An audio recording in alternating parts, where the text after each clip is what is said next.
Picture this: a moonlit path along the Nile, a lone rider gripping a sealed scroll, the weight of kingdoms pressing against his chest. One letter, one moment, could tilt the balance of power across the ancient world. This wasn't just correspondence. It was a masterstroke of diplomacy crafted by one of history's most cunning minds, Cleopatra. Her words didn't just whisper secrets, they moved armies, toppled rivals, and rewrote destinies. And yet, centuries later, we're still piecing together the fragments of her private letters, each one a tantalizing clue to how she wielded language like a weapon.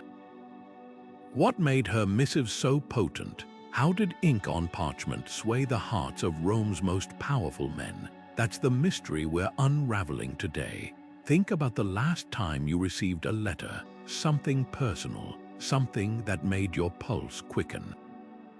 Now imagine that letter could change the course of history. For Cleopatra, every stroke of the pen was a calculated move, a blend of charm, intellect, and ruthless strategy.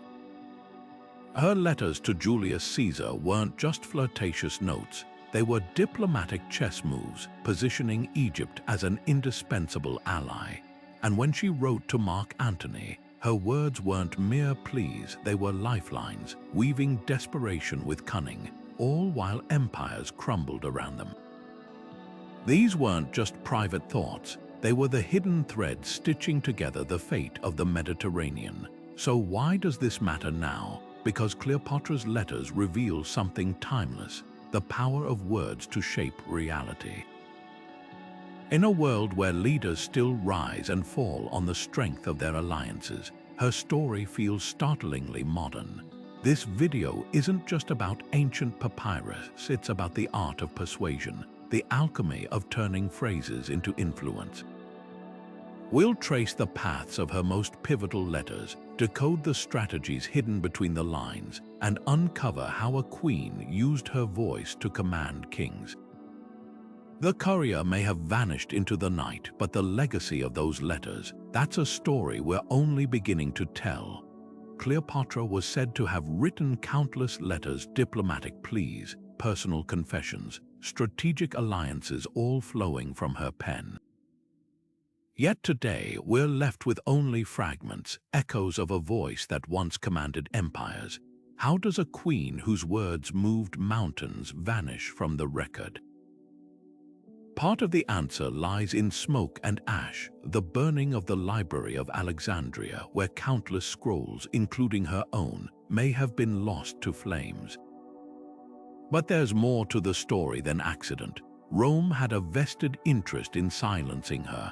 After her defeat, Augustus and his historians worked tirelessly to recast her as a seductress, a villainess, scrubbing her intellect from the narrative.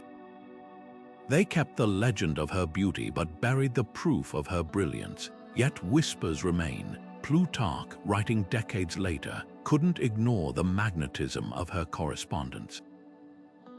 He describes letters that struck like arrows, their charm impossible to resist even for hardened generals. One famous example, her first message to Julius Caesar, delivered rolled inside a carpet, a bold, theatrical gesture that doubled as a masterclass in persuasion. No original survives, but the effect was undeniable. Caesar, Rome's most calculating strategist, was swayed. That's the maddening paradox of Cleopatra's letters. We know they existed, we know they worked, but their actual words are just out of reach. What might those lost pages have contained? Personal vulnerabilities beneath the regal facade, coded negotiations hidden in poetic turns of phrase. Every surviving reference hints at layers we'll never fully uncover. And that absence becomes its own kind of revelation.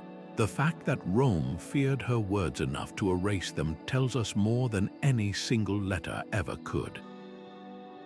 Cleopatra didn't just write, she made language dangerous. Even in their silence, those missing scrolls speak volumes. The story of Cleopatra's first letter to Julius Caesar reads like something from a spy novel, a young queen, exiled and desperate, smuggling herself into the heart of enemy territory not with weapons but with words. Wrapped inside a carpet or some accounts say a bedroll, she wasn't just delivering a message, she was staging an entrance no conqueror could ignore. Imagine Caesar's reaction as the bundle unfurled, revealing not an assassin but a 21-year-old ruler who'd risked everything for an audience.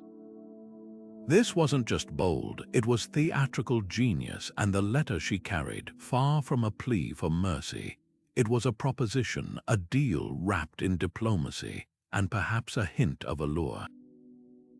Historians still debate whether romance or realpolitik drove that moment, but here's what we know: Cleopatra didn't appeal to Caesar's pity, she appealed to his ambition. Egypt was the breadbasket of the Mediterranean, its wealth legendary, its stability fragile.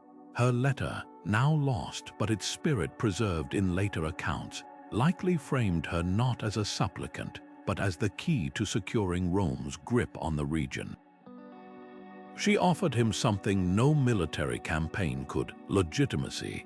By backing her claim to the throne, Caesar wouldn't just gain an ally, he'd gain a partner who could pacify Egypt without endless bloodshed. And let's not forget Cleopatra was fluent in 9 languages. Every word of that letter would have been chosen to resonate with Caesar's intellect, his love of strategy, his appreciation for grand gestures. Even Cicero, no fan of Cleopatra, admitted her unerring political instincts in this maneuver.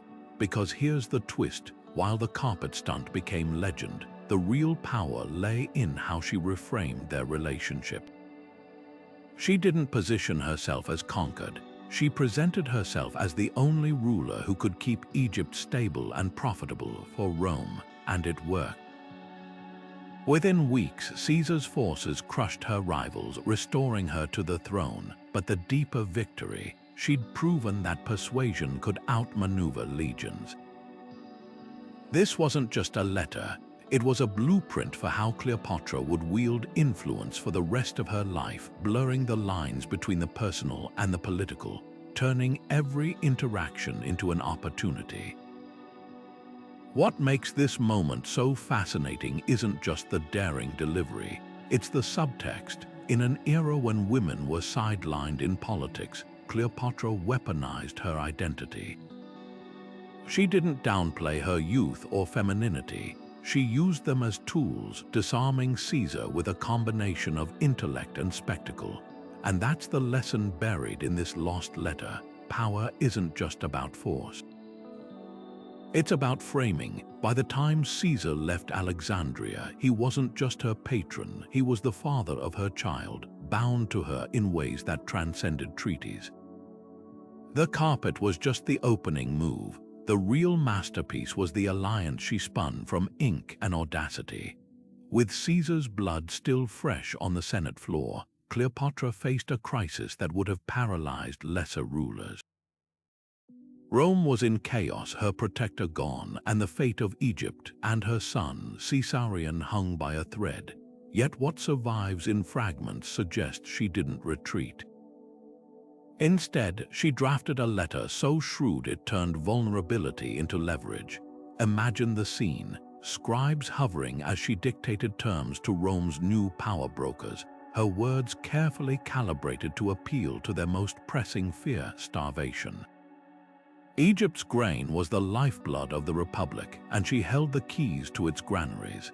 This wasn't just diplomacy, it was a high-stakes gamble, offering stability in exchange for legitimacy. The brilliance of this lost letter lies in its duality. On the surface, it pledged loyalty to the Senate, positioning Egypt as a steadfast ally in Rome's hour of need.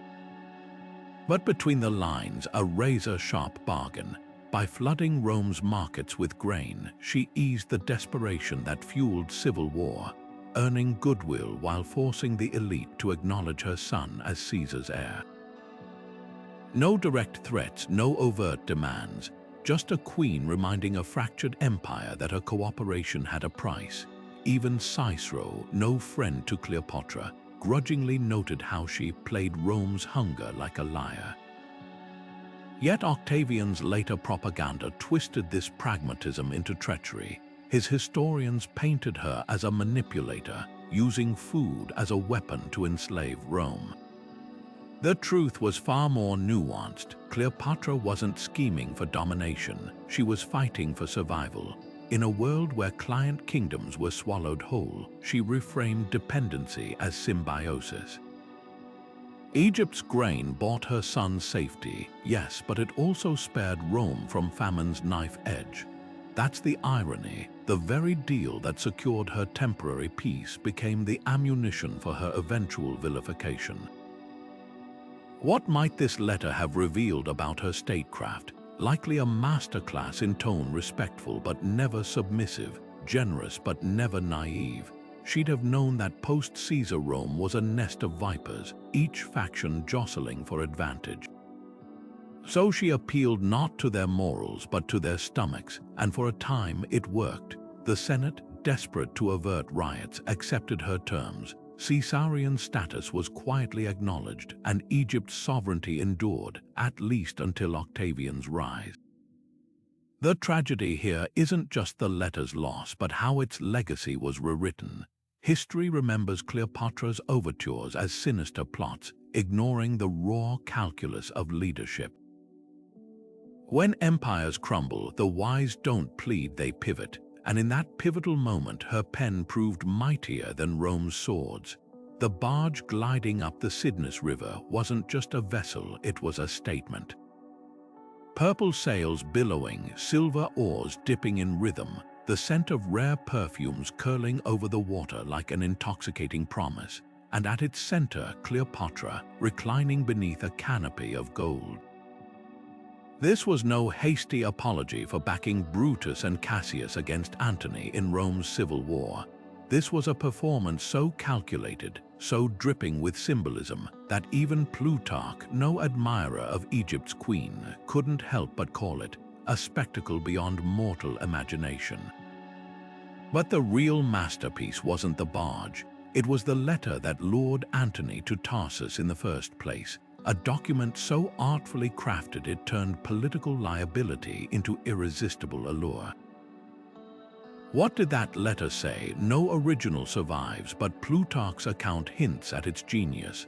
Cleopatra didn't grovel for forgiveness over funding Antony's enemies.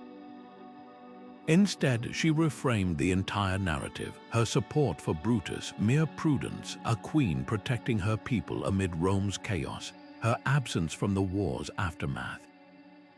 Not cowardice, but strategic patience, and then the pivot, a proposal to discuss Egypt's generous contributions to Rome's future.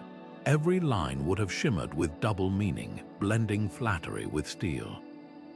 She didn't deny her actions, she reinterpreted them, casting herself not as a traitor, but as a player in a game Antony himself understood too well, the stroke of brilliance. She made him come to her by summoning Antony to Tarsus, a neutral ground that suddenly felt like her stage. She flipped the power dynamic before he even stepped aboard her barge. The letter's closing lines, as Plutarch reconstructs them, were a masterclass in psychological maneuvering. Let us speak not of past divisions, but of future triumphs. Not an apology, an invitation, and Antony, the veteran general who'd faced down armies, found himself disarmed by words. What followed was more than romance, it was political theater at its most potent. Over nights of feasting, Cleopatra didn't just charm Antony, she showcased Egypt's wealth, its reach, its indispensability to his ambitions in the East. The barge, the letter, the carefully staged chance encounters with scholars and merchants all underscored one message. She wasn't just a lover, she was the key to an empire. And Antony, who'd arrived to interrogate a suspect ally, left pledging to restore her lost territories. That's the untold power of this lost letter. It wasn't love at first sight, it was strategy at first sentence. By the time Antony tasted the first drop of Egyptian wine, Cleopatra had already rewritten their story. From fugitive to co-conspirator, from liability to lifeline, she proved once again that the right words could do what armies couldn't: conquer without firing a shot. Antioch was where the game changed, not with a battle, but with a bargain. Picture the scene: Cleopatra and Antony, cloistered in negotiations that would redraw the map of the ancient world. The whispers that emerged from those meetings spoke of a deal so audacious it left Rome trembling. Territories, Cyprus, Crete, even parts of Syria, offered not as spoils of war, but as tokens of alliance. And in return, Egypt's treasury, a river of gold that would fuel Antony's campaigns against Parthia and ultimately Octavian. But the real genius wasn't in the land exchanged, it was in how Cleopatra framed it. This wasn't submission, it was a partnership sealed in ink and mutual need. Dio Cassius, writing decades later, sneered at Antony's enslavement to her letters, mocking how her words seemed to bind him like spells. But that ridicule betrays something deeper: Roman fear, because Cleopatra's power wasn't just in what she wrote, it was in what she didn't have to say. Between the lines of those agreements lurked a truth Antony couldn't ignore. Without Egyptian grain, his armies starved. Without Egyptian gold, his ambitions withered. She didn't beg for his favor, she made herself indispensable. And when critics accused her of buying influence, they missed the point. This wasn't bribery. It was leverage honed to a razor's edge. The terms themselves were staggering. In exchange for her support, Antony recognized her children's claims to kingdoms stretching from Libya to Armenia. But look closer, these weren't gifts, they were investments. By anchoring his eastern ambitions to her dynasty, Antony tied his fate to hers. Every territory he granted strengthened her network of alliances, ensuring that if he fell, the blow would ripple across the Mediterranean. And that's what terrified Rome. Cleopatra wasn't just a queen, she was an architect of power, rewriting the rules of empire to make Egypt the pivot point. Dio's mockery of Antony's weakness reveals more about Roman insecurity than Egyptian cunning. Because here's the irony: Antony needed Cleopatra far more than she needed him. Her letters, dripping with strategic deference, played on that imbalance. She addressed him as conqueror while quietly holding the purse strings. She pledged loyalty while securing guarantees. And when the ink dried, the balance of power had shifted, not because of love or magic, but because Cleopatra understood the oldest truth of politics: money talks. But it's what follows the money that changes history. The real lesson of Antioch isn't in the territories traded. It's in the quiet revolution those letters represented. For the first time, a foreign ruler wasn't just negotiating with Rome, she was dictating terms, and that's why the backlash was so vicious. Octavian's propaganda painted her as a sorceress, bewitching Antony with perfumed scrolls. But the truth was far simpler and far more dangerous. Cleopatra's letters were mirrors, reflecting back to Antony the stark reality of his dependence. And in that reflection, Rome saw its worst nightmare: a world where empires answered to her. The ink hadn't even dried on Cleopatra's treaties when Octavian began his most insidious campaign, not with swords but with scrolls. In the shadowed halls of Rome, her carefully crafted letters were sliced apart, phrases plucked like poisoned fruit, and served to the public as proof of Antony's disgrace. One fragment, preserved by accident in a critic's rant, reveals her mocking Roman virtue while Eastern kings kneel to her. Octavian twisted this into a smoking gun. See how she laughs at us. See how she pulls Antony's strings. Never mind that the full context was lost. The damage was done. This wasn't just politics, it was propaganda warfare, and Cleopatra found herself outmaneuvered in the arena of public opinion. What makes this ancient smear campaign feel unnervingly modern? The playbook. Octavian didn't invent lies, he weaponized half-truths. When Cleopatra's letters referenced Antony's generous spirit, Rome heard gullible fool. When she praised his victories, it became proof he fought for Egypt, not Rome. Even her gifts, a library for the academy, grain for starving provinces, were recast as bribes to seduce the Republic's soul. The lesson was clear: control the narrative and you control the world. Sound familiar? 2,000 years before viral misinformation, Octavian mastered the art of spin, reducing a complex alliance to a lurid tabloid tale of a general enslaved by a foreign temptress. Yet buried in the vitriol are glimpses of Cleopatra's counteroffensive, that surviving fragment where she scoffs at Roman hypocrisy. It's more than defiance, it's a rhetorical grenade.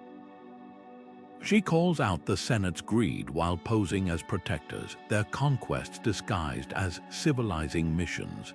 This wasn't just a queen venting, it was a strategist exposing the cracks in Rome's self-mythology. Had more letters survived, we might have seen a blueprint for fighting disinformation, humor to undercut fear, irony to expose contradictions. But Octavian's censors made sure those pages vanished. The tragedy here isn't just the lost correspondence, it's how effectively her voice was erased.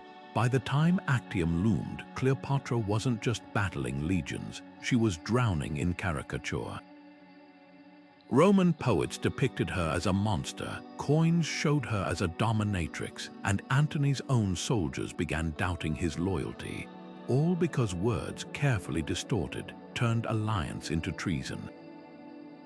The chilling parallel to today, Octavian proved that facts matter less than feelings. Convince people they're defending their way of life, and they'll fill in the blanks with their own fears. But here's what the smear campaign couldn't destroy: the sheer nerve of Cleopatra's rebuttal. That lone fragment, surviving against all odds, crackles with a truth that outlived its censors. She didn't just write letters, she waged a war of ideas, knowing even the mightiest empire fears the poison of doubt. And in that, she left a message louder than any forgery. The pen could be mightier than the sword, but only if history remembers who held it first. The parchment trembled in her hand, not from fear but exhaustion. After Actium, with Alexandria's walls echoing the march of Octavian's legions, Cleopatra dipped her pen one last time. This wasn't the calculated charm of her letters to Caesar or the strategic flirtation of her notes to Antony. This was surrender stripped bare. "Spare my children," she wrote, "and I will walk away from the throne." No grand offers of grain or gold, no clever wordplay, just a mother's bargain, her kingdom traded for their lives. Historians still argue, was it desperation or one final chess move? Either way, Octavian's response was glacial. Suetonius records his reply as a single line: "The conqueror owes nothing to the conquered." What makes this letter so haunting isn't just its futility, it's the glimpse behind the legend. Here was a woman who'd outmaneuvered empires, now reduced to pleading for mercy from a man who saw her as a trophy. The tone is startlingly different from her earlier correspondence. Gone are the layered meanings, the diplomatic doublespeak. In its place, something almost uncomfortably human. She doesn't flatter Octavian's ego or appeal to his ambition. She names her terror outright: "Do not make orphans of those who have done you no wrong." It's the kind of raw honesty that rarely survives in statecraft, let alone from a queen who built her reign on the precision of every syllable. Yet even here, in defeat, her political instincts flicker. Some scholars insist the abdication offer was a ruse, a delay tactic, while she smuggled treasure to hidden ports or negotiated with distant allies. There's a telling detail in Plutarch's account. She sent the letter alongside lavish gifts, as if testing whether Octavian's greed might outweigh his vindictiveness. The ploy failed, but the attempt reveals her unbroken will. Even on the brink, she was probing for weaknesses, playing the only card she had left, the chance that Rome might value living heirs over a corpse's symbolism. Octavian's cold dismissal wasn't just cruelty, it was theater. By refusing her plea, he cemented his image as the unyielding patriot, immune to Eastern decadence. But his actions betrayed him. He did spare her children briefly. Caesarion, her son by Julius Caesar, was hunted down and killed, but her younger ones were paraded through Rome in chains before vanishing from history. That contradiction speaks volumes. The letter got under his skin enough to make him rewrite his own narrative. Even in failure, Cleopatra's words forced the victor's hand. The true power of this final missive lies in its imperfection. Unlike her earlier masterpieces of persuasion, this one cracks open the mask, showing us a ruler who'd run out of moves. And that's why it matters. Myths endure because they're polished. Cleopatra the seductress, the schemer, the tragic lover, but a queen begging for her children's lives.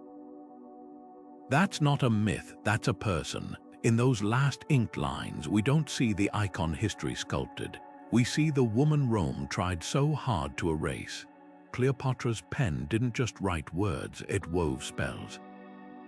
Take that surviving tax decree, dry as dust to modern eyes, but in her hands, a masterpiece of political theater. To ease the burdens of our beloved people, it begins framing tax relief not as policy, but as a mother's embrace. The genius, she didn't separate governance from symbolism.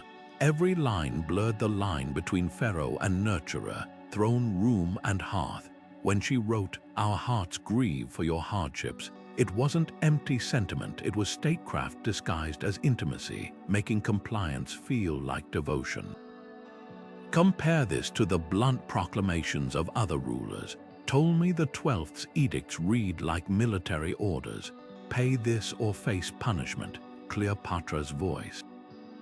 Honey-coating steel, even her Greek polished, elegant, yet strewn with Egyptian idioms was a calculated choice. By weaving in phrases like, "as the Nile nourishes," she spoke as both Hellenistic queen and daughter of Isis. This bilingual dexterity wasn't just linguistic flair, it was a power play, proving she could speak to scholars in the library and farmers in the Delta with equal fluency. Then there's the rhythm of her sentences. Legal documents from her reign show an unusual pattern, long, flowing clauses followed by abrupt, punchy commands. It's the cadence of someone who knows persuasion requires both the lull of a lullaby and the snap of a whip. Take her order rebuilding Alexandria's docks after a fire. Let the waves that once battered us now bear our prosperity melts into. Begin work before the next moon. The shift is deliberate first. She paints a vision, then she demands action. But the real revelation comes in what she omitted. Unlike male pharaohs who littered decrees with "I command," Cleopatra often used passive constructions. "It has been decided." The difference seems small, but the effect is profound. By distancing herself from direct orders, she made her will feel inevitable, divine. Even her signatures carried layered meaning, sometimes the crisp Greek Cleopatra Thea, other times the looping hieroglyphs of "she who loves her father." Each signature was a chameleon's shift, tailored to the reader's expectations. The lesson buried in these papyrus fragments. Cleopatra understood that true authority isn't just about being obeyed, it's about being believed. Whether soothing taxpayers or swaying emperors, her words didn't just convey messages, they constructed reality, and that's why Rome feared them. You can defeat an army, but how do you defeat a voice that lingers in the ear long after the ink dries? A letter from Cleopatra wasn't just read, it was experienced. Before breaking the beeswax seal stamped with her royal insignia, a shimmering scarab beetle pressed into its surface, the recipient would have felt the weight of its secrecy. That tiny emblem, a fusion of Egyptian symbolism and Greek craftsmanship, wasn't just decoration. It was a silent sentinel, a promise that the contents had traveled from her hands undisturbed. And woe to the courier who failed that trust. Legends whisper of her testing poisons on scrolls, a macabre failsafe against prying eyes. True or not, the story reveals a chilling truth. In Cleopatra's world, even the medium could be a weapon. Consider the logistics. Her letters didn't travel by ordinary post. Trusted messengers, often high-ranking officials or bilingual scholars, carried them in locked chests, their loyalty secured by fortunes in gold.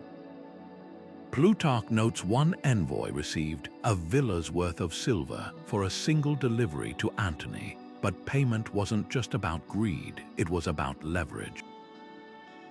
Generous rewards created indebtedness, turning couriers into accomplices, and for truly sensitive dispatches, she employed a trick borrowed from Spartan generals, writing on wooden tablets coated with wax, then scraping them blank once read. No papyrus trail, no incriminating evidence, just whispers in the wind. The seals themselves were masterclasses in psychological warfare. Some bore dual insignias, the Ptolemaic eagle entwined with Rome's she-wolf, subtly reinforcing her alliances. Others, like the famed asp and lotus design, carried layered meanings, wisdom to allies, venom to foes. Even the wax's scent played a role. Records suggest she infused it with myrrh or cinnamon, fragrances so distinct that a fake would be instantly suspect. This wasn't just security, it was branding, transforming each scroll into an extension of her presence. Then there's the darker lore. The poisoned parchment tale, though likely myth, speaks volumes about her reputation for cunning. Roman historians relished painting her as a femme fatale who weaponized stationery, but the kernel of truth lies in her understanding of human nature. Fear of treachery could be as potent as treachery itself. Whether she actually laced scrolls with toxins matters less than the fact her enemies believed she might.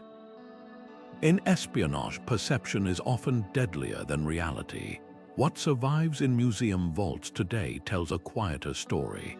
A handful of intact seals, their edges still knife-sharp after 2 millennia, reveal meticulous craftsmanship. The pressure of her signet ring left grooves so precise, modern conservators can trace the wear patterns in the metal. These weren't slapdash impressions, they were assertions of authority, meant to endure storms, sieges, even time itself. And that's the real lesson here. Cleopatra knew that to control the message, you had to control every step of its journey, from the scribe's pen to the recipient's trembling hands. The wax was just the first line of defense in a battle fought not with swords, but with silence and symbol.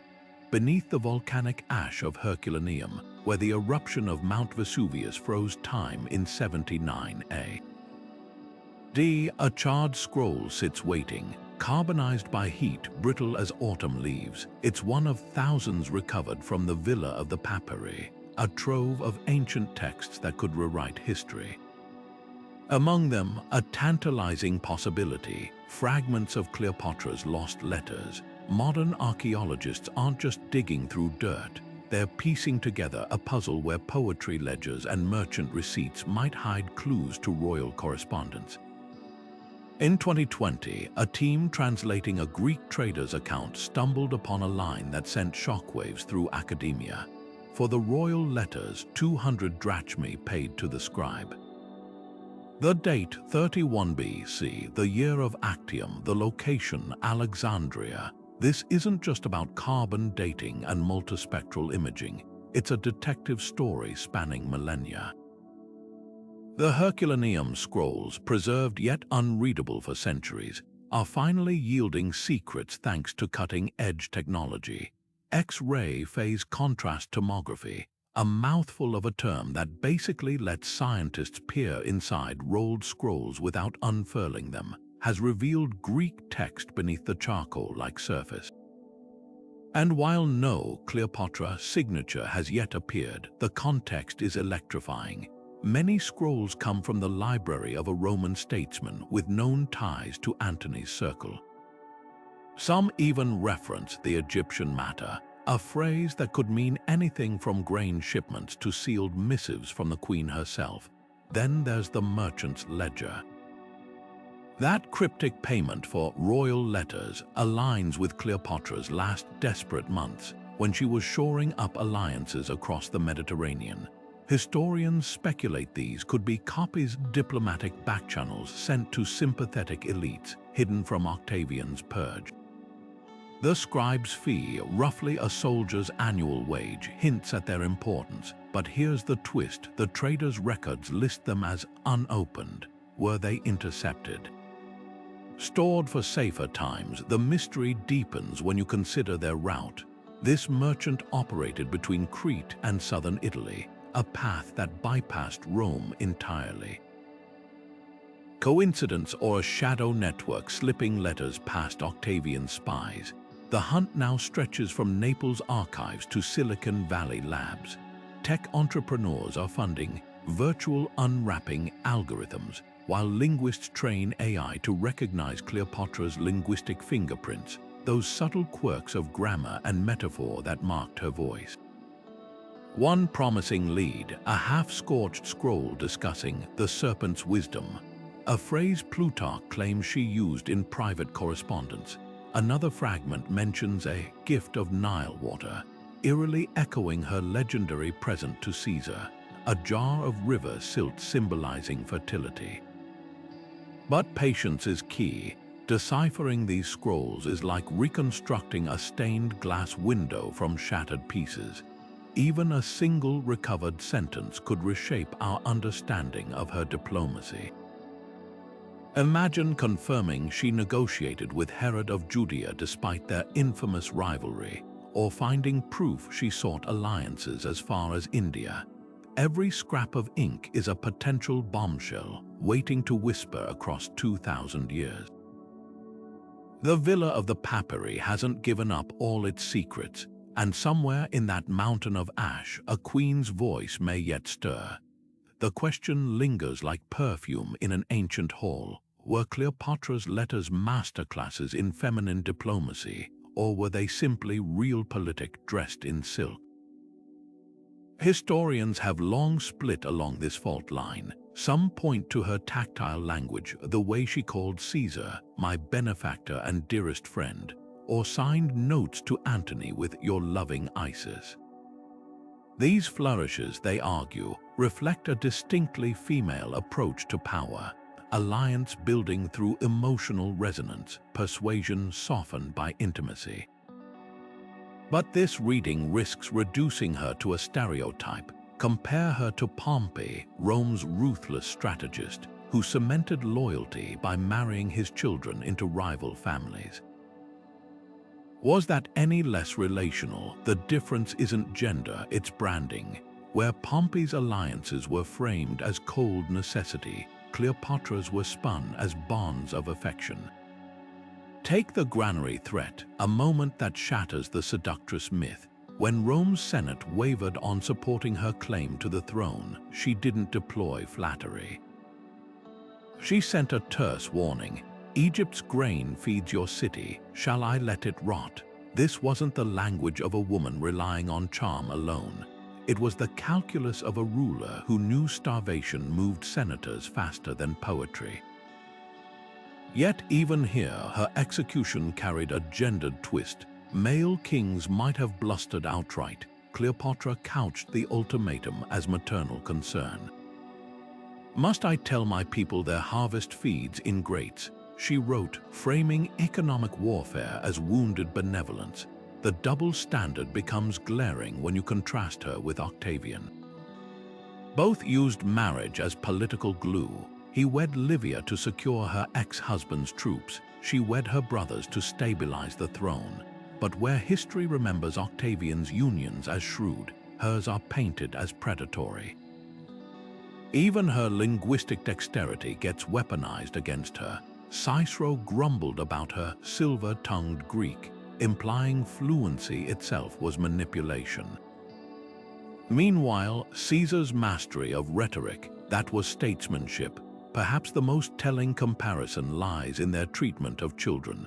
Pompey and Antony both leveraged offspring as bargaining chips. Pompey's daughter married to Caesar for peace. Antony's sons bartered for Eastern alliances.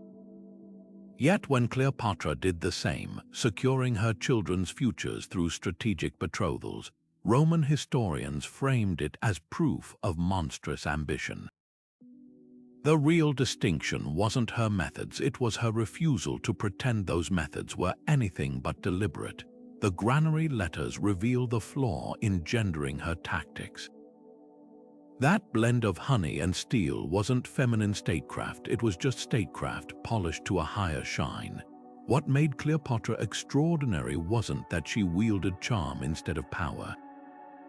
It's that she wielded charm as power, turning every syllable into a lever that moved empires, and that, ultimately, is what terrified Rome. Not her femininity, but her refusal to let it define or limit her. Josephus drops a tantalizing hint in his histories, a single line about Cleopatra sending offerings of ships to Herod the Great during her flight from Actium. The letter itself vanished, but the implications ripple outward like a stone cast into the Mediterranean. Here was Herod, Rome's puppet king of Judea, a man who'd famously loathed Cleopatra, whose territories she'd schemed to annex, now suddenly a potential lifeline.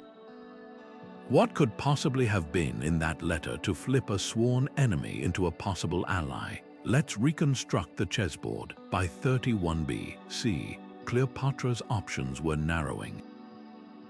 Octavian's navy controlled the western seas, cutting off escape to Rome or Spain. To the south lay only deserts, to the east Herod's fortified ports. Conventional wisdom says she'd never trust him, and yet Josephus mentions her dispatching a fleet's worth of vessels to Caesarea Maritima, Herod's showpiece harbor. Not a raid, not a threat, a gift. The phrasing suggests negotiation, not surrender. Most scholars assume she was bargaining for safe passage to Arabian or Parthian lands beyond Herod's reach. But here's the twist, those ships weren't just transport. They were war galleys, the very technology Herod lacked to defend against Parthian incursions. Imagine the letter's unspoken calculus. Cleopatra knew Herod's weak spot, his paranoia about Parthia swallowing his kingdom. By offering warships, she wasn't just buying him off, she was reframing their rivalry. Suddenly, she wasn't the predator eyeing Judea's borders. She was the only ruler with resources to shore up his defenses, and the timing impeccable. Octavian hadn't yet declared Herod's position secure. A well-placed fleet could make the difference between keeping his throne or losing it. Cleopatra's likely temporary harbor rights would have cost him little while granting her everything, a path to regroup, rearm, and possibly rally Eastern allies. The bitter irony, Herod took the ships but denied her refuge. Ancient sources claim he feared Octavian's wrath, but the truth was more layered. Accepting her openly would have undermined his carefully crafted image as Rome's loyalist. Yet he didn't return the vessels either. That duality, public rejection, private gain, exposes the letter's true brilliance. Even in failure, Cleopatra seeded doubt. By forcing Herod to choose between two bad options, she revealed his loyalty as transactional, and that knowledge alone was power. Had she survived, that fracture line between Herod and Rome might have become a chasm. The real tragedy of this lost letter isn't just its absence, it's how it complicates the caricature of Cleopatra as a woman who ruled through passion alone. Here, in her darkest hour, she didn't plead or seduce. She bargained with cold precision, leveraging Herod's own fears against him. And that's what makes Josephus's fleeting reference so haunting. Somewhere beneath the dust of 2 millennia lies a scrap of papyrus that could rewrite history's verdict not just on her, but on the man who claimed he outsmarted her. History is written by the victors, but sometimes it's forged by them too. Among the scattered references to Cleopatra's letters, some bear the unmistakable fingerprints of Roman propaganda. Take the infamous bedchamber scroll, supposedly discovered in Mark Antony's tent after Actium. Its contents, a breathless confession of lust, addressed to Antony as "my panting god of war," pledging to surrender Egypt's treasury for one more night in his arms. The problem: the parchment was too pristine, the ink too fresh, the Greek too clumsy for a queen who'd been tutored by Alexandria's finest scholars. This wasn't passion-preserved, it was a hit job, likely penned by Octavian's own scribes to paint Antony as a love-struck fool and Cleopatra as a harlot with a crown. Yet even these clumsy forgeries betray a fascinating truth. Rome didn't just want to defeat Cleopatra, they needed to diminish her. The real woman was too formidable to vilify honestly. So they fabricated a caricature, reducing her genius to base appetite. Compare the fake bedchamber scroll to her authenticated tax decrees. One drips with theatrical desire, the other coolly calculates grain shipments down to the drachma. The dissonance is glaring. Octavian's propagandists couldn't erase her administrative brilliance, so they smothered it under salacious fantasy. But here's the twist: forgeries require imitation to be credible. The very fact that Rome mimicked her style, the intimate address, the blending of politics and personal appeal, proves how potent her authentic voice must have been. They didn't invent the idea of Cleopatra as a persuasive writer, they exploited it. That fabricated love note borrowed her real techniques. The use of nicknames, "my panting god," echoes genuine fragments where she called Antony Dionysus. The strategic vulnerability, "I am but a woman undone by love," mirrors her documented appeals to Caesar's protectiveness. Even in lies, her ghost lingers. The most telling detail: Octavian's team kept the fake subtle. They could have depicted her as a raving sorceress or a bloodthirsty monster. Instead, they chose a more insidious angle, a woman who ruled through the bedroom, not the throne room. Why? Because Romans understood brute force, but a queen who weaponized intimacy. That unsettled them on a deeper level. It wasn't her power they feared, it was the kind of power. A forged letter couldn't strip her of victories, but it could reframe them as seductions. And that's what makes these fabrications so revealing. They're not just slander, they're backhanded homage. To forge someone's words, you must first admit those words matter. In their desperation to rewrite her, Rome's propagandists accidentally preserved a truth they meant to erase. Cleopatra's voice was dangerous enough to require silencing twice, first in life, then in memory. The ink might be fake, but the fear behind it, that was real. Parenthood in the ancient world was never just about love, it was about legacy, and Cleopatra wielded her children like masterstrokes in a high-stakes Game of Thrones. When she wrote to Octavia, Antony's abandoned wife in Rome, the tone was dripping with honeyed diplomacy. "Let us not be rivals in sorrow," one fragment suggests, framing their shared connection to Antony as a bond rather than a betrayal. But between those conciliatory lines, a razor's edge of strategy. By positioning herself as a fellow victim of Antony's fickleness, she subtly absolved him of blame, keeping the door ajar for his return. The real chess move, though, lay in how she leveraged their children. To Octavia, she emphasized young Ptolemy Philadelphus, Antony's son, with her, as a bridge between our houses. The phrasing was genius, innocent on the surface, but laced with quiet menace. By dangling the boy's potential as a future unifier, she reminded Octavia that Rome's civil wars had been paused before by marriage alliances. The subtext was clear: my child could be your peace treaty or your problem. Meanwhile, to Antony, she wrote of Caesarion, her son by Julius Caesar, with deliberate nostalgia. he has his father's smile when he studies maps. Not just a sentimental detail, a reminder that this boy carried the blood of Rome's most revered conqueror, a living challenge to Octavian's claim as Caesar's heir. But the darkest play came in her correspondence with Herod of Judea. After years of mutual loathing, she suddenly proposed betrothing her daughter Cleopatra Selene to his son. The letter, preserved in Josephus's histories, feigned maternal concern. "Let our children know the friendship we never did." Herod saw through the ruse. This wasn't peace, it was a Trojan horse. Marriage would give her a foothold in his kingdom, and her daughter, half Ptolemaic, half Roman, could become a rallying point for his discontents. He refused, but the attempt reveals her ruthlessness. Even childhood was fair game in her diplomatic arsenal. The tragedy, of course, is that these maneuvers bought only temporary safety. After Actium, her letters begging Octavian to spare Caesarion and her twins with Antony took on a desperate clarity. No more veiled threats or clever subtext, just a mother's raw bargaining. "Let them be farmers," she allegedly wrote, "and Rome will never hear their names again." The plea failed. Caesarion was hunted down, her other children paraded as trophies. Yet even in defeat, those final negotiations underscore her lifelong creed. In politics, bloodlines were currency, and love, when it existed at all, was never just personal. Every cradle held a crown or a hostage.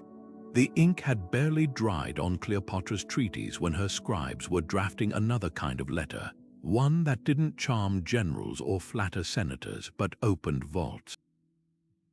Papyrus fragments from Alexandria's docks reveal a startling truth.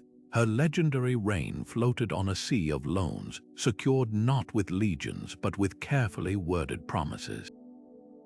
Take that receipt from the Temple of Artemis in Ephesus, where she pledged 2 golden statues of Isis, each weighing 30 talents, as collateral for a shipment of Lebanese cedar.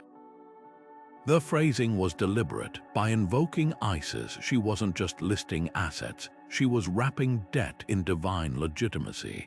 Athenian bankers might not fear a queen, but they'd think twice before seizing a goddess's likeness. This wasn't petty borrowing. Surviving ledgers show her leveraging sacred treasures across the Mediterranean, borrowing against temple gold in Rhodes, Melkart's jewels in Tyre, even the silver-plated doors of Alexandria's Serapeum. The genius lay in how she framed these transactions. Letters to creditors didn't beg, they bartered prestige. A typical loan request to a Delos shipping magnate read, "In recognition of your service to Egypt's prosperity, we grant first rights to our next harvest of Nile papyrus." Translation: default on this and your rivals get the monopoly. She turned debt into a web of mutual interest where collecting meant cutting yourself out of future riches. The numbers still astonish. One broken tablet from Cyprus records a loan of 5,000 talents, enough to fund a mid-sized war secured by nothing but her personal seal, and a promise to repay in Egyptian grain measured by the royal cubit. No interest rate, no penalty clause, just the unspoken threat: cross her and your ships starve. That's why her receipts always mentioned the temples. By tying loans to sacred sites, she made bankers complicit in sacrilege if they demanded too much. A Rhodian merchant who pushed for early repayment found his name paraded before the priests as a defiler of Apollo's treasury. He withdrew the claim within days, yet behind this financial theater lay cold calculation. When Antony needed gold for his Parthian campaign, Cleopatra didn't empty her coffers. She wrote to Athenian moneylenders, offering them tax exemptions in Egyptian ports if they funded his troops. The move served double duty. It kept her reserves intact while binding Rome's fate to her credit line. Even her infamous pearl stunt, dissolving a priceless earring in vinegar to impress Antony, was less about extravagance than credit ratings. Witnesses spread the story, and suddenly every lender from Syracuse to Babylon knew this queen's word was backed by bottomless wealth, or at least the illusion of it. The real lesson of these papyrus ledgers isn't that Cleopatra was reckless with money. It's that she understood its psychology better than any economist. Coins could raise armies, but letters could move markets. By the time Octavian seized Alexandria, he found temples stripped of gold, not by thieves, but by perfectly legal receipts, each one a testament to her most enduring power, the ability to make promises more valuable than treasure. Cleopatra didn't just rule Egypt, she channeled its gods. When famine struck the Nile Delta in 44 BC, her letter to the high priests of Isis at Philae didn't beg for their support. It declared it, "The mother of the Nile hears her children's cries," she wrote, signing not as queen, but as Thea Philopator, goddess who loves her father. This wasn't ego, it was geopolitical theater. By wrapping disaster relief in divine mandate, she transformed bread shipments into sacred rites, making loyalty to her synonymous with devotion to Isis herself. Eastern allies understood the code instantly. A surviving reply from the priests of Edfu praises her heavenly compassion, their gratitude not just to a monarch, but to a living avatar of their most revered deity. The genius of this spiritual branding lay in its flexibility. To the Greeks in Alexandria, she was Aphrodite's heir, her letters laced with references to the love that binds all Hellenes. But upriver, where Egyptian traditions ran deep, she became Isis incarnate, nursing Horus in the temples, restoring shrines with theatrical generosity. One papyrus records her order to rebuild the Temple of Hathor at Dendera, destroyed by Roman troops decades earlier. The accompanying letter to the local priesthood didn't mention strategic borders or tax revenues. Instead, it spoke of righting an offense to the mother's heart, framing reconstruction as cosmic justice. Of course, Dendera sat near vital trade routes to Nubia's gold mines, but that calculus stayed between the lines. Even her signatures played double duty. Official decrees bore her royal cartouch, but correspondence with priestly factions often ended with an unexpected flourish, a tiny drawn lotus, the flower of rebirth. To the untrained eye, mere decoration. To initiates, a silent vow, her patronage would ensure their afterlife. This wasn't just piety, it was psychological leverage.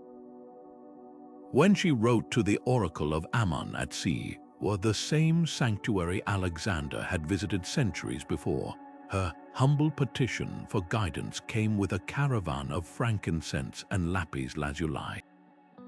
The reply, a thunderous endorsement: Ammon's daughter shall reign until the Nile flows backward. Convenient, given her scribes likely drafted both the question and the prophecy. The darkest stroke of this divine diplomacy emerged during her feud with Herod. While publicly vilifying him as a jackal tearing at Judah's robes, she sent secret letters to his Essene opponents, signing as Isis the Avenger. Fragments found near Qumran suggest she promised to restore their temple privileges if they stirred dissent. It backfired. Herod executed the conspirators, but the attempt reveals her chilling pragmatism. Even sacred symbols were tools to be wielded.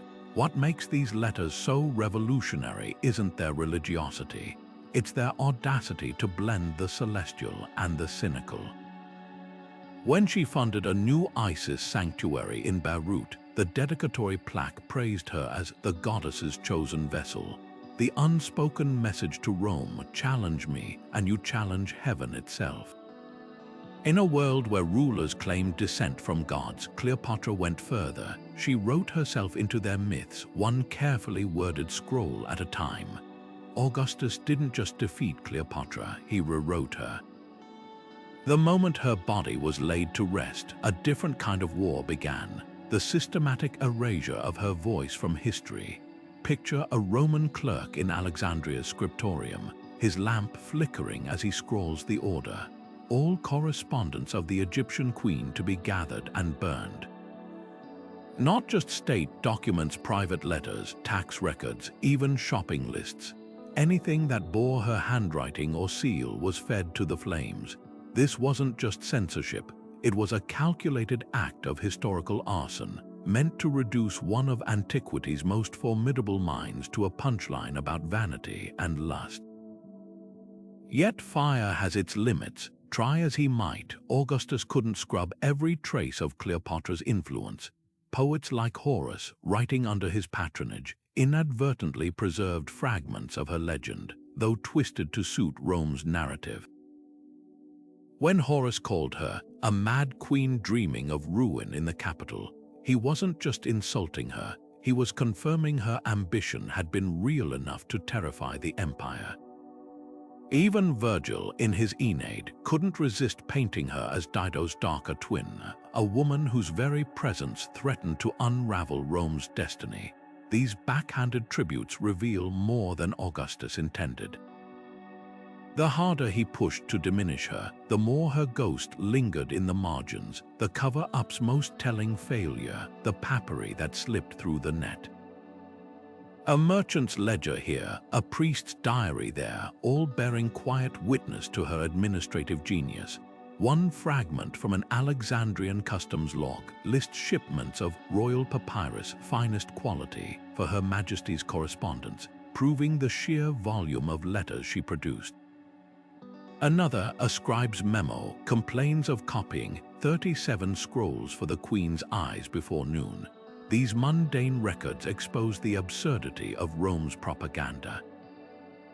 A woman who micromanaged grain prices and harbor tariffs was hardly the indolent seductress Augustus claimed. The greatest irony lies in what the Romans kept. While burning her Greek and Egyptian writings, they preserved and exaggerated the most salacious rumors. Plutarch admits as much, noting that Antony's supporters saved certain letters to defend his reputation, cherry-picking lines that painted Cleopatra as the aggressor. Even in destruction, her words were weaponized, but listen closely to those surviving fragments, and you'll catch something unexpected: a ruler who quoted Homer in one sentence and calculated interest rates in the next.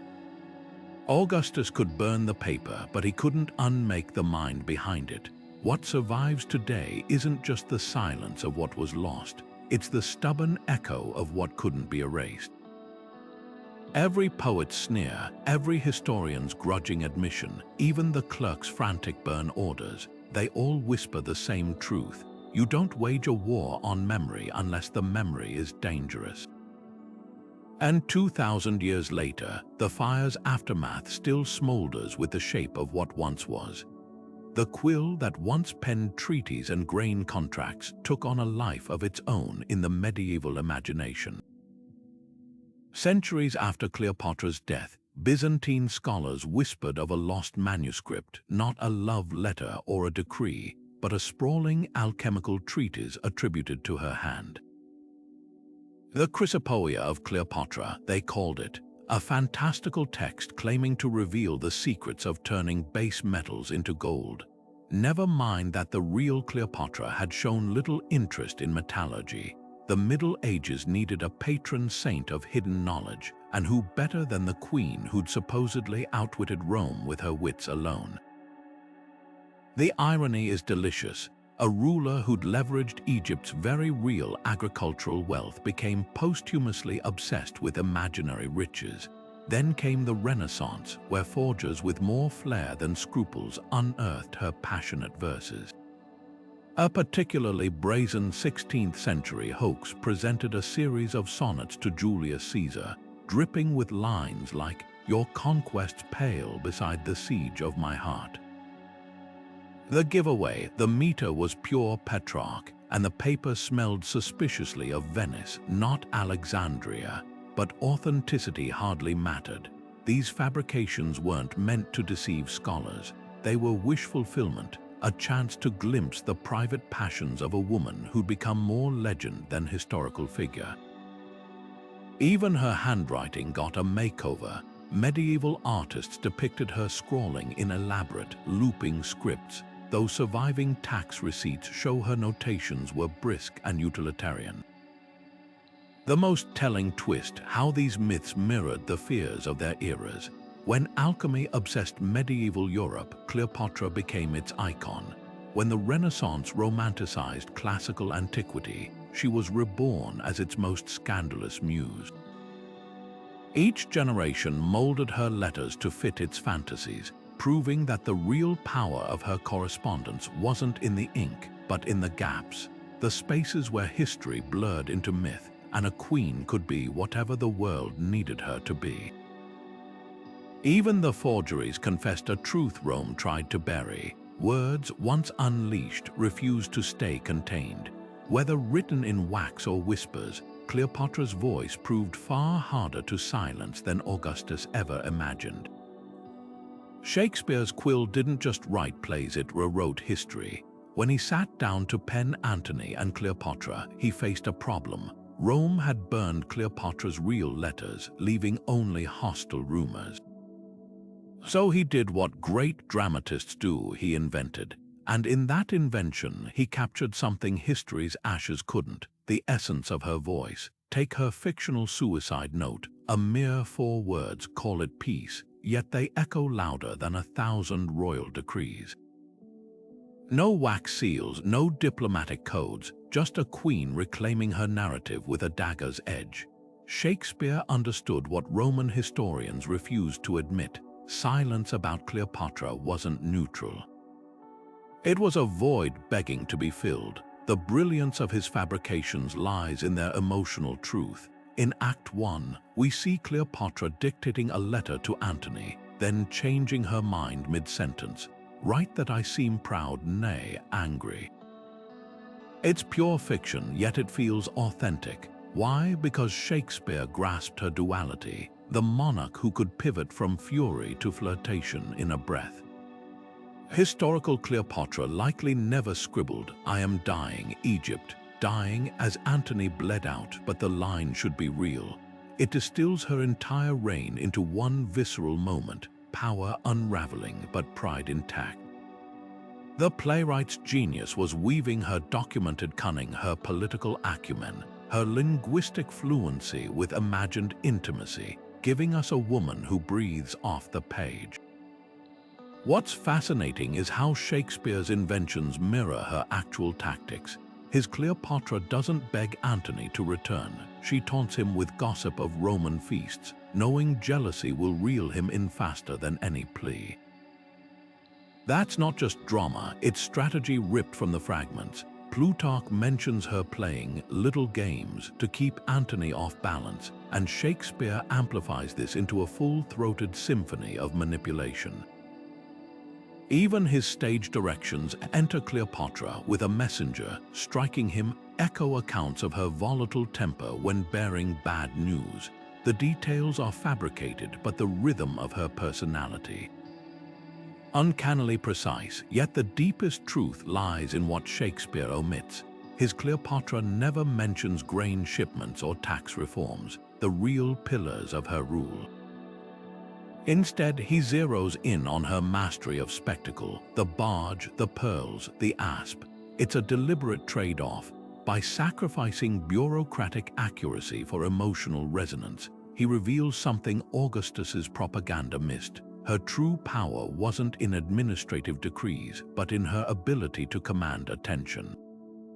When Enobobus describes her arrival at Cydnus, it's not a historian's dry report, it's a fever dream of purple sails and perfumed air, and that, ironically, might be the most authentic glimpse we get. Rome's ledgers recorded her transactions, but Shakespeare's poetry captures her presence. The ultimate twist, Shakespeare's fake letters ended up shaping her legacy more than any surviving parchment. Modern portrayals, from Elizabeth Taylor's Hollywood Queen to contemporary novels, all drink from his inkwell. Even the suicide scene we imagine, with its dramatic asp and flowing robes, owes more to Antony and Cleopatra than to Plutarch's vague bite on her arm. In the absence of her real words, fiction became a kind of truth. That's the paradox of historical silence. Sometimes the most believable lies are the ones that should have happened. And Shakespeare, that master of human nature, knew exactly which lies to tell. Cleopatra's letters weren't just ancient diplomacy, they were a playbook modern leaders still follow, just with different tools. Think of that viral tweet from a world leader, carefully crafted to rattle markets or reassure allies, or the leaked email that shifts public opinion overnight. The medium changes, but the game remains the same. Words as weapons, precision engineered to bend reality. When a CEO pens an op-ed framing layoffs as painful but necessary for innovation, they're channeling the same duality Cleopatra mastered, couching hard power in soft language. Even the way she timed her messages, releasing them to maximize impact, mirrors today's strategic press drops or social media blackouts before major announcements. Consider how she leveraged scarcity. Just as her letters to Antony dripped with calculated vulnerability, "I fear the shadows when you're gone." Modern politicians leak selective vulnerability to humanize themselves. A president's off-the-record lament to a reporter, a billionaire's candid interview about imposter syndrome, all echoes of Cleopatra's genius for making the personal political. The difference, she didn't have algorithms amplifying her words, but she understood the currency of attention. When she sent Caesar that carpet-bound letter, it wasn't just a message, it was a spectacle, designed to dominate conversations in Rome's forums. Today's equivalents, stunts like Elon Musk's meme-stock Twitter feed or Volodymyr Zelensky's wartime video addresses from the streets of Kiev, performance and persuasion fused. Yet the darkest parallel lies in disinformation. Octavian's smear campaign, doctoring her letters, twisting her generosity into bribery, finds its mirror in deepfake videos and bot armies. The tools are slicker, but the goal identical: drown truth in noise. Cleopatra's rebuttals, those fragments where she mocked Roman hypocrisy, resonate like a modern whistleblower's dossier, sharp, defiant, fighting fire with wit. The irony, both then and now, the most effective lies aren't wild fabrications. They're half-truths spun to exploit existing fears. Rome feared a woman outsmarting them. Today's power brokers fear losing control of the narrative. The battlefield shifts, but the war over whose story gets believed never ends. Here's what endures: the alchemy of influence. Whether carved in wax or coded in pixels, the rules haven't changed. Frame your weakness as strength, make your ask sound like an offer, and never let them see you sweat unless sweating serves the story. Cleopatra's lost letters remind us that power isn't just about who holds the throne. It's about who holds the pen, or these days, maybe the smartphone. Among the brittle papyrus scraps that survived Rome's purge, one torn Greek phrase lingers like a riddle: shipbuilding at Pelusium with Cyprus from Lebanon. Just 8 words, yet they crackle with strategic implications. Pelusium, Egypt's eastern fortress, the gateway invaders from Syria had breached for centuries. And Cyprus, not the cheap acacia used for fishing boats, but the legendary timber prized for war galleys, so durable it was called the wood that never rots. This wasn't just mundane logistics. It was a queen preparing for the storm she saw gathering on the horizon. Dating this fragment is its own detective story. The handwriting matches Cleopatra's royal scribes from around 35 B.C., years before Actium's calamity. That timing is chilling. While Antony partied in Ephesus and Octavian consolidated power in Rome, she was quietly fortifying Egypt's defenses at its most vulnerable point. Pelusium guarded the land route from Judea Herod's territory and the sea lanes to Cyprus, where Rome's navy lurked. But here's the twist: Cyprus from Lebanon meant she wasn't just repairing old ships. She was building something new, something formidable enough to justify importing the Mediterranean's most expensive lumber. The real revelation lies in what the fragment doesn't say. No mention of Antony's fleets or Roman alliances. This was an Egyptian project funded through her infamous loans against temple gold. That silence speaks volumes. By 32 B.C., when war with Octavian became inevitable, Antony's admirals would complain about unseasoned wood in their ships, likely the rushed local timber of last resorts. But Cleopatra's Pelusium fleet, those vessels seasoned for years, may have been her hidden card, the reason she insisted on joining Actium's battle despite Antony's objections. Then there's the choice of Cyprus itself. Unlike oak, which splintered under ramming attacks, Cyprus flexed without breaking a defensive advantage. Was she anticipating Octavian's aggressive naval tactics, or perhaps planning an escape route eastward if Alexandria fell? The wood's Ricinus scent also repelled shipworms, suggesting these weren't short-term vessels but long-haul investments.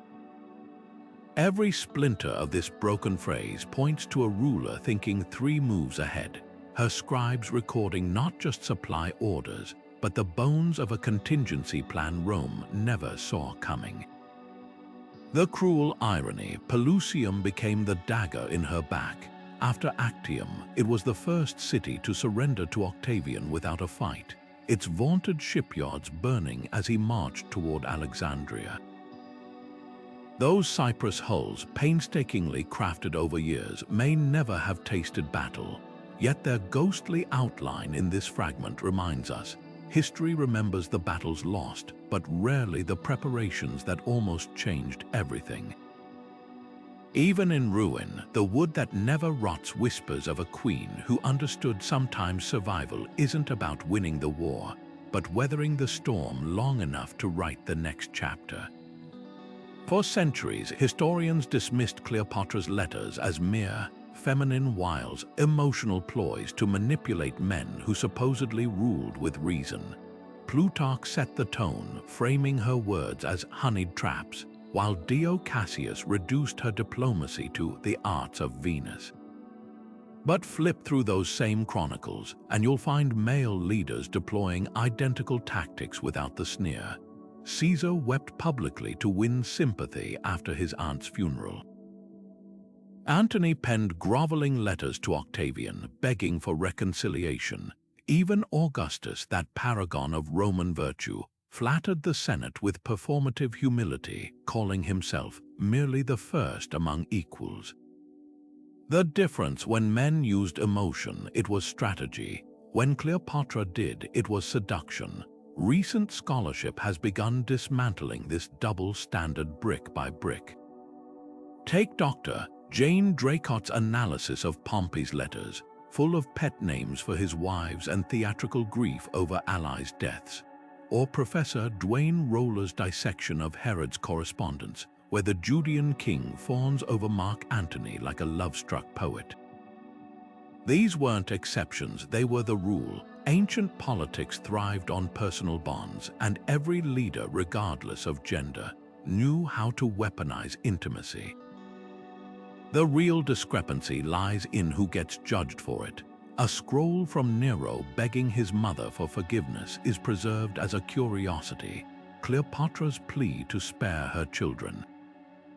That's framed as hysteria. The bias cuts deeper than just language. Male rulers' letters are mined for policy insights, while Cleopatra's are scavenged for romantic subtext.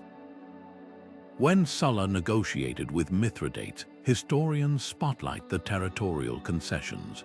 When Cleopatra bargained with Antony, the focus shifts to whether they shared a bed. Even the vocabulary betrays this slant. Cicero's florid letters to Atticus are charming. Cleopatra's carefully crafted appeals, manipulative. The same verb, to persuade, paints men as orators and women as schemers. Yet the most damning evidence comes from the letters themselves. Compare Antony's whining note to Octavian.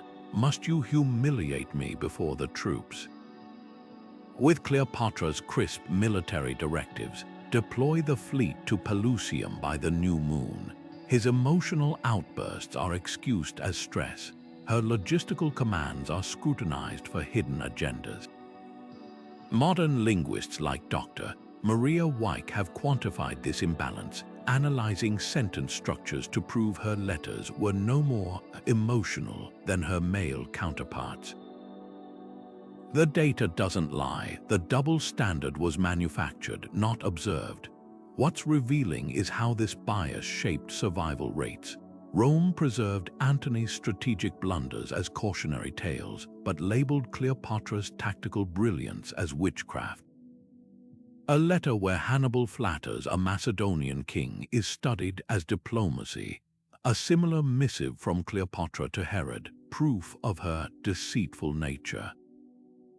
The pattern screams selective preservation, saving what fits the narrative, burning what contradicts it. Even now, newly discovered fragments fight for legitimacy.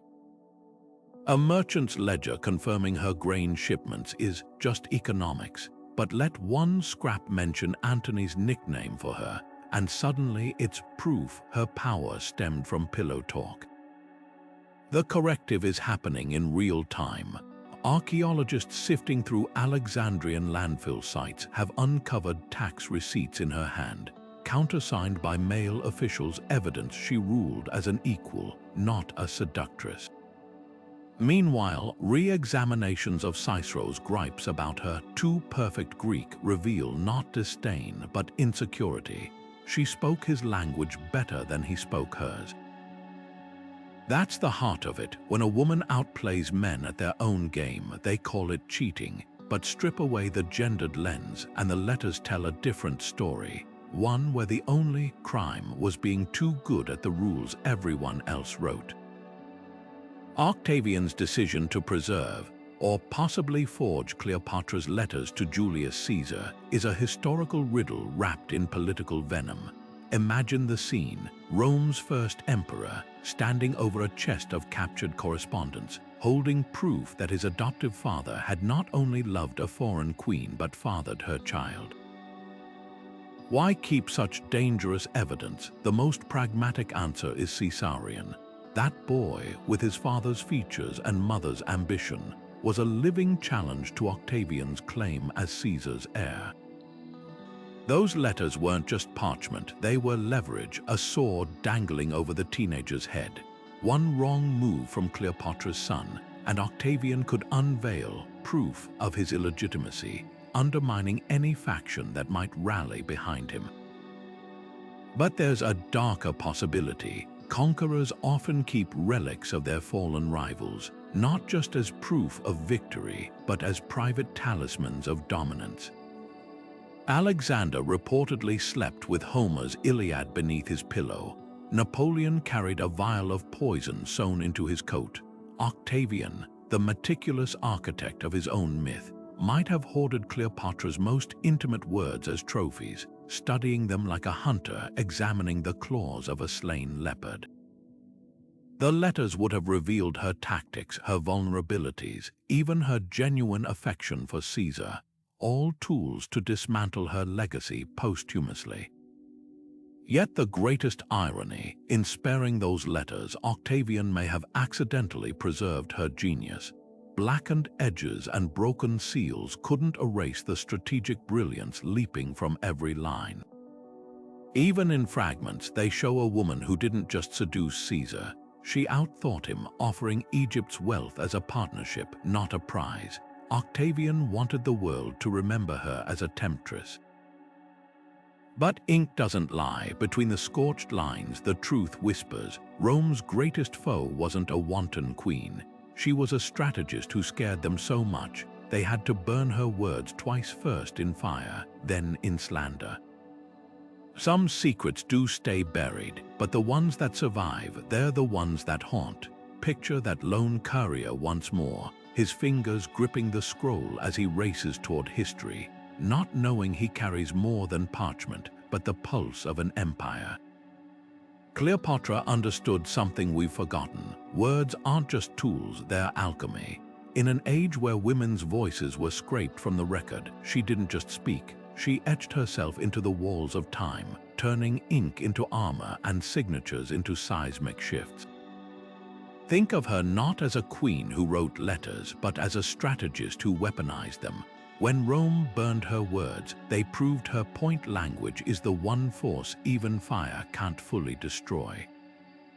So what's the takeaway for us, scrolling through a world of tweets and treaties? Power isn't seized in silence. It's drafted, revised, and sent into the fray with the precision of an arrow. Cleopatra's real legacy isn't in the letters we lost, it's in the blueprint they left. Persuasion as an art form, diplomacy as theater, and every sentence a move in a game where the board spans continents. Whether you're negotiating a raise or rallying a movement, the lesson holds authority isn't just about what you demand, but how you frame it. Now we turn to you. If you could unearth the lost correspondence of any historical figure, whose words would you resurrect? A defiant scribble from Anne Boleyn in the Tower. Lincoln's unsent rage to a traitorous general. The choice tells its own story. Drop your pick below, and don't forget to follow for more journeys into the whispers history tried to silence. The past isn't done speaking.